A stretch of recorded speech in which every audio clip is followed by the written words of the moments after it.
Bismillahirrahmanirrahim. Assalamualaikum warahmatullahi wabarakatuh.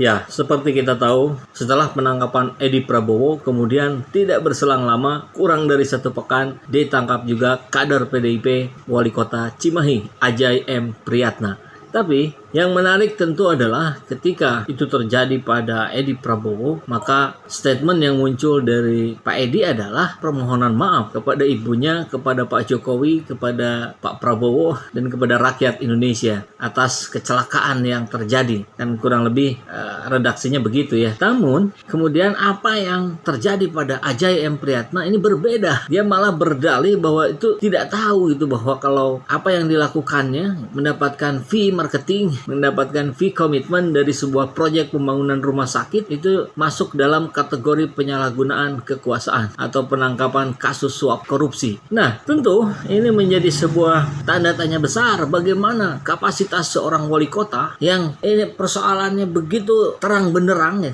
tapi dia menyatakan tidak tahu kalau itu sebuah kesalahan. Kan lucu. Kalau dianggap sebuah pembenaran, ini juga sebuah pembenaran yang bodoh gitu ya. Dalil yang digunakannya sangat-sangat tidak masuk akal. Ditambah lagi dengan pernyataan dari Partai Demokrasi Indonesia Perjuangan. Ini yang tidak kalah lucunya dan tidak kalah mirisnya gitu. Ini statementnya malah ketika ini dari jpnn.com, judulnya kadernya ditangkap KPK, PDIP tidak makan uang rakyat kok. Wow, ini kembali menjadi sebuah catatan merah ya. Ini seperti warna dominan dari PDIP ya, merah. Dalam sejarah penegakan kasus hukum di Indonesia. Kita coba bacakan dulu beritanya ya. Wali Kota Cimahi Ajay Muhammad Priyatna ditangkap KPK atas kasus dugaan korupsi. Partai tempat Ajay bernaung, yakni PDI Perjuangan, menilai kasus yang menjerat kadernya itu harus menjadi sebuah pelajaran bagi seluruh kepala daerah. Ya, di kalimat ini saya kira kita semua harus sepakat. Hanya catatannya tentu seperti yang sudah dibahas di video sebelumnya, ketika sistemnya memang sudah sistem yang korup, bahkan orang jujur sekalipun ketika masuk dalam sistem itu ya akan larut. Kalau tidak ya terpental dari situ. Itu saja gitu. Kalau selama sistemnya tidak diubah ya sulit kita memperbaiki. Bagaimana caranya agar kepala pemerintah daerah tidak lagi ada yang tertangkap OTT. Ini kutipannya. Catatan saya bagi kepala daerah baik dari PDI dan semua, masalah Pak Ajay ini harus menjadi pelajaran bahwa terkait dengan permainan proyek itu ya harus didudukan pada peraturan perundang-undangan yang ada, kata Ketua DPD PDI Perjuangan Jawa Barat Ono Surono ketika dihubungi melalui telepon hari Sabtu lalu. Saya kira ini sih penjelasan yang sangat-sangat normatif ya. Anak SD juga tahu bagaimana segala sesuatu yang harus didudukan pada peraturan yang ada. Hanya kan persoalannya bagaimana ketika peraturan itu dikangkangi oleh para orang-orang yang berniat tidak baik, orang-orang yang hanya mementingkan kelompoknya sendiri, dan kemudian sistem membuat proses-proses pengadaan dan sebagainya itu rawan untuk terjadinya kasus-kasus suap, terjadinya kasus-kasus nepotisme. Ya kita tahu bagaimana pengadaan lelang online pun gitu, kan tetap saja di belakangnya bermain gitu. Kalau tidak bermain ya sulit juga orang dapat tender. Nah ini kan rakyat jelata juga sudah melihat, ini rahasia umum yang sudah semua orang tahu dan kemudian memaklumi. Nah ini kan persoalannya, ketika sudah dimaklumi maka dianggap wajar, dianggap normal, bahkan ketika tidak melakukan itu dianggap tidak normal. Nah dunia kan sudah kebalik kalau begini. Terus cita-cita memperbaiki negeri ini, memperbaiki kondisi bangsa ya tidak akan tercapai kalau cara-caranya terus dibulak-balik seperti ini kan begitu ya. Selain menjadi wali kota Cimahi, Ajay Muhammad Priyatna juga menjabat sebagai ketua DPC PDI Perjuangan Kota Cimahi. Nah, apalagi ketua partai level kota kok nggak paham urusan ini gitu. Ini bagaimana pendidikan pengkaderannya? Ini kan partai yang dikenal dengan proses pengkaderan yang dianggap relatif berhasil dibandingkan partai-partai lain, partai lama yang bertahan. Tapi kok jenjang pendidikan kadernya ini patut dipertanyakan. Apakah tidak diajari gitu? Kalau memang tidak diajari kan berarti kesalahan dari partainya. Ono mengatakan DPD PDI Perjuangan Jabar menyerahkan proses hukum pada aparat yang berwenang dan tidak akan memberikan advokasi untuk Ajay Muhammad. Kutipannya, jadi PDIP tidak pernah kenal advokasi untuk perilaku tersangka korupsi. Jadi selama ini tidak ada dan tidak pernah ada advokasi, ujar Ono.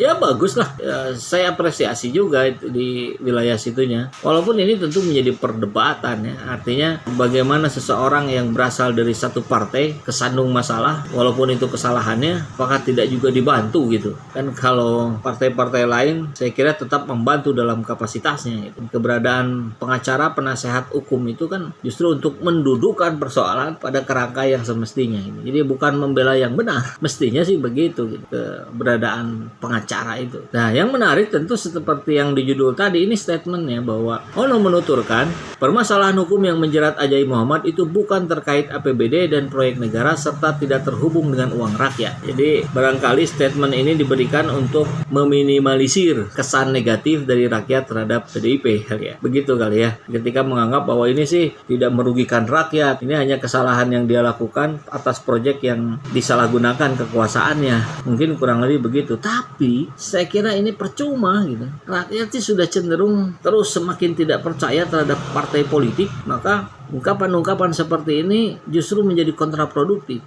Ini juga kan sama kurang lebihnya dengan pernyataan Ajai ketika saya tidak tahu. Ini kan cara-cara yang tidak patut dan tentu kekanak-kanakan gitu. Alasannya bukan alasan yang bisa diterima oleh akal sehat. Ini mengangkangi akal sehat. Ya terus kalau dianggap tidak memakan uang rakyat, hanya menyalahgunakan kekuasaannya saja dan mendapatkan uang atas kekuasaannya itu, maka itu dianggap tidak merugikan rakyat. Jelas merugikan dong. Dan kekuasaan yang harusnya dilakukan untuk mensejahterakan rakyat, untuk mengamankan rakyat, untuk meningkatkan kehidupan perekonomian rakyat, malah dilakukan untuk meningkatkan perekonomian keluarganya sendiri. Di dasar berpikirnya saja sudah salah. Lebih lanjut, Ono mengatakan kasus hukum yang membelit Ajai Muhammad tentunya ini menjadi duka bagi PDI pejabat. Saya perjelas bahwa ini duka bagi rakyat Indonesia. Karena rakyat Indonesia semakin hari semakin menurun kepercayaannya kepada partai politik. Karena rupanya partai politik dengan para politikus di dalamnya terus-terusan membeberkan berita di media massa, kasus-kasus yang tidak patut, kasus-kasus yang menyakiti hati rakyat jelata. Ya bagaimana tidak? Ini rakyat jelata hari ini kehilangan pekerjaan. Yang belum dapat pekerjaan tidak bisa mendapatkan pekerjaan. Yang berdagang omsetnya turun. Terus mereka dengan mudahnya dapat 1, sekian miliar. Itu hanya dari satu proyek yang ketahuan. Bagaimana yang tidak ketahuan? Aduh. Bagaimana kalau rakyat kemudian sampai pada puncak kekesalan kepada partai politik. Kemudian mengambil tindakan-tindakan yang menjadi di luar nalar. Dan itu berbahaya. Itu yang jangan sampai terjadi. Kemudian sekarang media menyoroti rumahnya Ajai yang begitu mewah, rumahnya mewah, mobil mewahnya berderet, di sampingnya ada rumah-rumah kecil. Ini seorang pimpinan daerah gitu, dengan telanjang menunjukkan ketimpangan sosial persis di depan rumahnya. Gak ngeri itu. Dan Pak Ajai tidak makan uang rakyat. Istilahnya kita, PDIP maksudnya, tergelincir di jalan yang rata. Tergelincir saya yakinkan. Mudah-mudahan tidak ada uang rakyat yang dimakan atau merugikan APBD. Ujar dia lagi. Dia sendiri gak yakin. Mudah-mudahan tidak ada uang rakyat yang dimakan. Ya, beginilah. Kalau seseorang sudah mulai menunjukkan penyimpangan kekuasaan, maka ini adalah indikasi dari adanya penyimpangan-penyimpangan yang lain. Rumusnya begitu. Satu kejadian yang muncul, itu kan biasanya puncak. Entah mungkin itu puncak angkanya yang terbesar dari sebelumnya, entah puncak dari ketelanjangan yang kemudian menjadi nampak di depan banyak orang, maka bisa diindikasikan bahwa sebelum-sebelumnya ada situasi-situasi yang serupa, gitu kan? Kalaupun itu memang suatu kesalahan, memang harus diakui ketidaktahuan Pak Ajai. Semoga ke depan tidak ada kejadian serupa. Begitu Ono Surono menyampaikan. Ya, saya kira kita sudah cukup lelah lah ya. Capek juga nih dengar statement-statement pejabat-pejabat, politikus-politikus yang ucapan-ucapan normatif yang tidak menjelaskan persoalan yang sebenarnya. Kenapa nggak dijelaskan gitu? Bahwa memang dalam kasus-kasus seperti ini ada mekanisme yang belum bisa mengatur. Sehingga ke depan PR kita adalah bagaimana proses-proses pengadaan ini akan lebih diakomodir sehingga tidak munculnya peluang-peluang terjadinya aksi-aksi di bawah meja, aksi-aksi di belakang panggung. Itu kan lebih relevan gitu. dan kemudian sampaikan proses perbaikannya apa. Ini kalau disuguhi seperti ini terus kan nanti tertangkap lagi, bilang lagi tidak tahu, tertangkap lagi, minta maaf. Ya itu oke lah. Sebagai seorang manusia meminta maaf tentu perlu. Tapi kan persoalannya bukan di situ. Persoalannya bagaimana langkah-langkah taktis, strategis, komprehensif yang bisa menekan serendah-rendahnya kemungkinan orang melakukan tindak korupsi, kemungkinan orang melakukan nepotisme, kemungkinan orang melakukan tindakan suap menyuap. Kan ini yang ditunggu oleh rakyat. Pilkada sekarang, mana ada calon-calon yang menuturkan dengan detail bagaimana cara menurunkan angka korupsi. Semuanya juga sebatas kata-kata yang normatif. Saya kira menjelang 9 Desember orang-orang akan mencoblos pimpinannya. Mohon diyakinkan lagi memang kita tidak berada dalam situasi yang enak dan nyaman untuk melihat dan mengukur track record para pimpinan. Tapi ya hari ini paling yang bisa kita lakukan adalah memilih yang paling tidak berbahaya kan gitu. Bukan memilih yang terbaik akhirnya. Kita memilih yang paling mending.